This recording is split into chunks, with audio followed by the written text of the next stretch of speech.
কি হলো তোমার নীলা?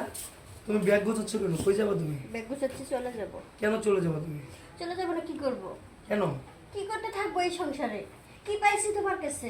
টাকা পয়সা, বাড়ি গাড়ি, এসবের আমার দরকার নেই। আমার হচ্ছে মনের সুখের দরকার। মনের শান্তি দাও, তারপরে আইসো। তোমাকে তো কোনো দিক দিয়ে আমি কমতি রাখি নাই তোমার। কোন দিক দিয়ে সুখে রাখছো? সব দিক দিয়ে। কোন সব দিক দিয়ে? আমার দেখো তো যে একটা দিক দিয়ে আমি সুখে আছি। শারীরিক একটা মেয়ে মানুষ বিয়ের পরে বাবার বাড়ি ছেড়ে যখন পরের ঘরে আসে, কিসের আশায় আসে? ভাত কাপড় তেল সাবানের জন্য আসে। খালি কি এটার আশায় আসে? হ্যাঁ, এইটার আশায়। কারণ বাবার বাড়িতে এই জিনিসটা পায় না, এই জন্য বাবা মা বিয়ে দেয়। কেন আমার বাবা মাকে আমাকে ভাত কাপড় দিতে পারতো না? ঠিক আছে ঠিক আছে, তাহলে আজকে থেকে খাওয়া নাওয়া সব বন্ধ, খালি এটার উপরেই থাকবা। খালি এটাই চলবে আজকে থেকে। হ্যাঁ, ওটা দেখি চলবে, কয়দিন তাও তো চলতে পারো। পারতাম, তাও তো খুশি হইতাম যে এইটাই তোমার কাছে পাইছি। তোমার কাছে তো ওইটাও পাইলাম না, জীবনে তো কিছুই দিতে পারলাম না। আজকে থেকে বাজার সদাই সব বন্ধ, চাল ডাল কিনা সব বন্ধ। আজকে থেকে খালি এটাই চলবে, ঠিক আছে? তাতে খুশি? তারপরেও ব্যাগ গোছাবে না, খালি এটাই চলবে। ওই মুখেই পারো, কাজের বেলায় গিয়ে আর মুখেও পারি কাজেও পারি, তোমাকে করে দেখাবো, ঠিক আছে? ছাড়ো, আমার ব্যাগ ছাড়ো, আমাকে ব্যাগ গোছাইতে দাও।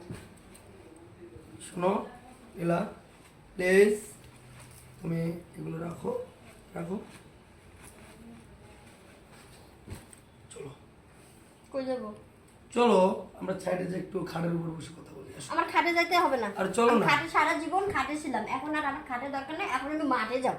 আরে মাঠেই যাব আমি, ওই যে জাকিরের কাছ থেকে হালুয়া নিয়ে আসছি, বুঝছো? জাকির আমার 3 ঘন্টা টাইম দিছে। 3 ঘন্টা খালি ঘোড়ার মতো দৌড়াইবো, কোথাও আর মনে করো দাঁড়াইবো না। আমার এর গ্যারান্টি। আগেও শুনছিলাম এরকম কথা, শুনতে শুনতে না আমি ক্লান্ত হয়ে গেছি। আমি আর তোমার কোনো কথাই বিশ্বাস আরে করি এর না। আগে ইউসুফের হালুয়া আর জাহাঙ্গীরের হালুয়া নিয়ে আসছিলাম, ওটাতে কাম হয় নাই। এবার গ্যারান্টি সহকারে জাকিরের হালুয়া নিয়ে আসছি।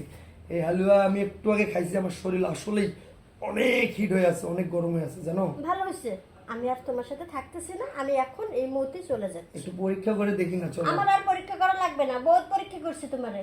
আরে চলো, আশা করি 3 ঘন্টা না হলে 1.5 ঘন্টা থাকতে পারবো, চলো। 2 মিনিট যে পারো না, সে আবার 1.5 ঘন্টা।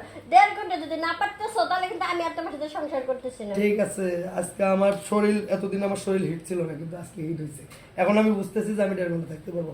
মানে একবার চলা শুরু হলে টেকনাফ থেকে তেতুলিয়া আর দাঁড়াবে না। তুমি চলো, দেখো পরে বুঝছো, আসো।